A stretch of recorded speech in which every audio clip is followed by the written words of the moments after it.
आप बिल्कुल सही कह रही हैं। सचिन पायलट ने जो अपनी बातें रखी हैं उनको लेकर पार्टी हाईकमान द्वारा कल भी उनसे कहा गया था कि भाई आपके पास जो भी सबूत हैं आप पार्टी को दीजिए और निश्चित तौर पर गैरत सरकार उस पर कार्रवाई करेगी। लेकिन वो जिस तरह की भूमिका देश के सामने रख रहे हैं वो कालिदास की भूमिका है, जिसमें कालिदास जिस टहनी पर बैठा हुआ था उसी को काट रहा था। तो मेरे ख्याल से कहीं ना कहीं सचिन पायलट जी ये समझ नहीं पा रहे कि वो कर क्या रहे हैं। वो अपनी अति महत्वाकांक्षाओं में अपना नुकसान कर रहे हैं, पार्टी का तो कोई नुकसान है नहीं, क्योंकि पार्टी तो जनसेवा के सिद्धांत के साथ जुड़ी हुई है। हमारे यहाँ करप्शन बिल्कुल बर्दाश्त नहीं है। हमारे यहाँ किसी भी तरह का गलत कार्य जब सरकार में पार्टी में स्वीकार है ही नहीं, तो उस मुद्दे पर सचिन पायलट द्वारा इस तरह के मुद्दे उठाना गलत है।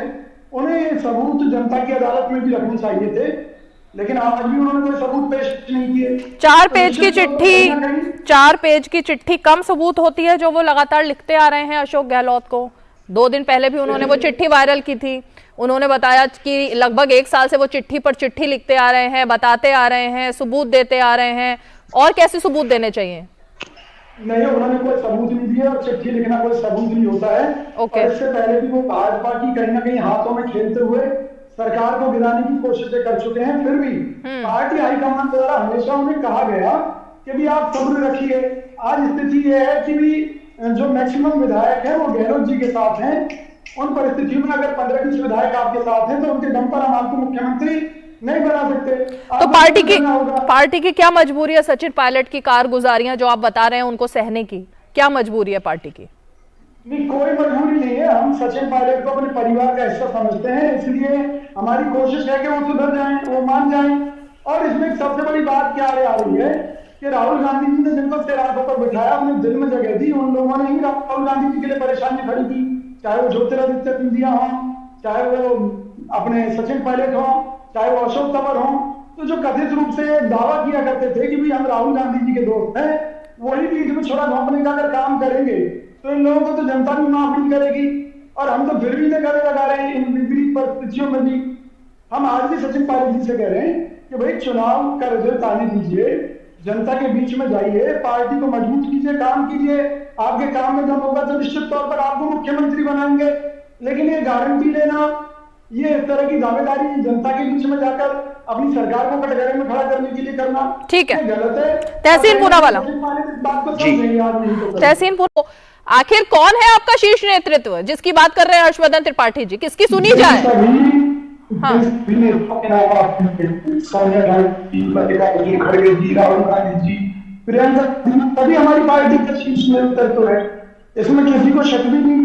रीमा जी सुन तो लीजिए, यही मैं बताना चाह रहा हूँ। बताइए। शीर्ष नेतृत्व ने कल भी सचिन पायलट को खड़े शब्दों में बता दिया था कि आपके पास सबूत है तो लाइए, क्योंकि जिन भ्रष्टाचार और मुद्दों की बात आप कर रहे हैं वो पहले से मुकदमा दर्ज है, उनमें जांच चल रही है भाजपा नेताओं के खिलाफ। और किसी भी भाजपा के भ्रष्टाचारी को बर्दाश्त नहीं किया जाएगा, उन्हें जेलों में ठोका जाएगा निश्चित तौर पर।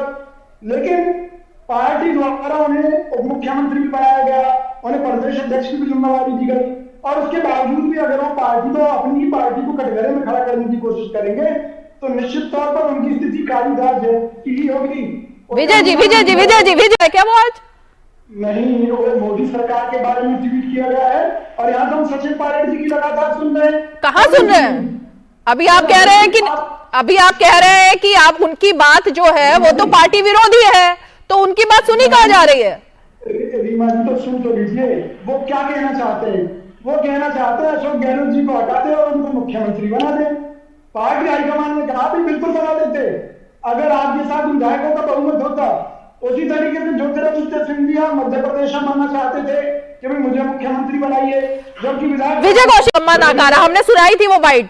अशोक गहलोत जो है वो सचिन पायलट के पिता तुल्य हैं और उनके पिता के साथ उन्होंने राजनीति की हुई है। अगर कोई पिता तुल्य व्यक्ति, अगर कोई इस तरह के कड़े शब्दों का भी प्रयोग कर दे तब भी सचिन पायलट को जाकर उनसे गले मिलना चाहिए। इसमें क्या बुराई है, क्या परेशानी है? अगर उनको पाठ नहीं पढ़ाया जाएगा सचिन पायलट को, अगर एक बुजुर्ग द्वारा ये नहीं बताया जाएगा कि आपने गद्दारी की थी और सरकार गिराने की कोशिश की थी, तो भविष्य में भाजपा की चाल में आकर पार्टी विरोधी काम करते रहेंगे। ठीक है। पारिवारिक उनके मुखिया होने के नाते उन्हें समझाने की कोशिश करते हैं। ठीक है, लेकिन ओके। फिर भी अगर सचिन पायलट जी समझ गए। हरकतें करेंगे तो पार्टी हाईकमान बर्दाश्त नहीं करेगा। ओके, एक रिएक्शन। नहीं होता, पॉलिटिक्स में होता है। अब आप देखिए, मैं आपको एक चीज बताता हूँ। अब आप मान लीजिए, अरे सर 10 सेकेंड ना सर, मैं थोड़ा सा मैं कुछ चीजें अंदर की। कौन सी टीम से लड़ाई है वो बता दीजिए पहले। मेरी बात तो सुनिए। मैं तहसील भाई से 100 बार लड़ूंगा, भाई तहसील मेरे से 100 बार लड़ेंगे। यही कांग्रेस पार्टी की खूबी है कि यहाँ हम वैचारिक तौर पर, सैद्धांतिक तौर पर एक हैं। हमारा मकसद एक है, भाजपा को बेनकाब करना, महंगाई, बेरोजगारी, जो जरूरी मुद्दे हैं उन पर लड़ाई लड़ना भाजपा के खिलाफ। तहसील भाई और मेरा कोई झगड़ा नहीं है। लेकिन अगर सचिन पायलट कुर्सी को लेकर ऐसे काम करेंगे कि जो उन्हें कालीदास की श्रेणी में डाल दे, वो भी हम नहीं चाहते। आज आप एक चाह रहे हैं राज्यवार एक कालिदास है, जैसे हरियाणा में अशोक तंवर थे। हाँ। जी के खिलाफ खुद को मुख्यमंत्री चेहरा डिक्लेयर करवाना। तो ये कालिदासों का आप कुछ कर क्यों नहीं पा रहे हैं? इतने कालिदास है जब पार्टी में, आपने मान लिया इतने हैं। हाँ, इनके खिलाफ कार्रवाई होनी चाहिए। ओके। अभी मल्लिकार्जुन खड़गे जी सारे मुद्दों पर विचार कर रहे हैं, समय समय पर मीटिंग बुलाकर बात भी करते हैं। विजय जी उसके बारे में लक्ष्मीकांत जी ने खुलासा कर दिया। ठीक है। खुद सचिन पायलट है, चौधरी भट्टाचार्य जी प्रदेश अध्यक्ष, उनके नेतृत्व में चुनाव हुए। लेकिन उसके बाद की परिस्थितियों में भूपेंद्र सिंह हुड्डा जी को मुख्यमंत्री बनाया गया। क्यों? क्योंकि परिस्थितिवश जो विधायकों की आवाज थी उसको माना गया। ऐसी वो बात उस मध्य प्रदेश मानी गई तो पार्टी हाईकमान ने कहा विजय जी दिक्कत, विजय जी ये जो विजय जी आगे के बारे में सोचिए ना। लेकिन मेरा कहना यही है कि जो अपने आप को मुख्यमंत्री समझते हैं, ठीक है, ओके, भी तो रखना पड़ेगा। ठीक है, ओके। तहसील भाई की बात से सहमत हूँ, जो इन्होंने सलाहकारों वाला मुद्दा उठाया है। निश्चित तौर पर कांग्रेस पार्टी की जो रणनीतिकार है उनकी कहीं ना कहीं कमियां हैं, जिसके कारण हमें देखने पड़ रहे हैं। और आने वाले समय में हम इसमें बदलाव लाएंगे। निश्चित तौर पर नई रणनीतियां हम तैयार करेंगे और भाजपा का मुकाबला करेंगे। आज भी कर रहे हैं, लेकिन आगे और बेहतर ढंग से करेंगे। ठीक है, निश्चित तौर पर सभी को गले लगाएंगे। ओके, सभी को गले लगाएंगे। बिल्कुल। कौन सब है? हमारे दुश्मन थोड़ी ना है, उनको भी गले लगाएंगे। एक साल, इसी साल के अंत में चुनाव है विजय जी, इसी साल के अंत में चुनाव है, कब गले लगाएंगे? आप देखिएगा वो चुनाव में पूरी तरह से कांग्रेस की मजबूती के लिए, कांग्रेस विधायकों को जिताने के लिए काम करेंगे। फिर चुनाव हारेगी। मैं भाजपा प्रवक्ता का धन्यवाद करता हूँ। उन्होंने माना है कि मुख्यमंत्री के तौर पर अशोक गहलोत जो है हमेशा सफल रहे हैं, तो पार्टी ने मुख्यमंत्री बनाया है। आप तो समझ ही नहीं है, मैं बोल के आ रहा हूँ। ओके आप क्या